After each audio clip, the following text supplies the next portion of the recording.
দেখতেই পাচ্ছ ফাইনালি কদাই কাকা খিচুড়িটাকে ছুটিয়ে লাল করে ঢুকলে বার করে দিয়েছে। অসাধারণ কালার। এখানে তাপস কাকা হাত লাগিয়ে দিয়েছে, মানে সবজি এখনই তাড়াতাড়ি রেডি হয়ে যাবে। হ্যাঁ দেখেন বন্ধুরা, তেল গরম হচ্ছে। আহা জব্বর জব্বর, সত্যি অসাধারণ, ফাটিয়ে দিচ্ছিস তো তুই।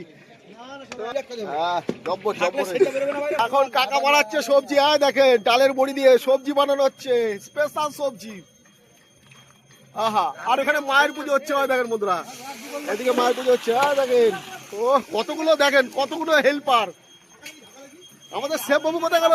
বাবু কোথায় গেল? ওই দেখো শেফ বাবু চলে এসছে লঙ্কা টমেটো নিয়ে। আর দিস না, আর দিস না। আহা, তো দেখতে পাচ্ছেন বন্ধুরা, একদম মায়ের পুজো উপলক্ষে প্রসাদ বিতরণ হবে ওইখানে। আর এখানে খুব সুন্দরভাবে সবজিটাকে বানানো হচ্ছে।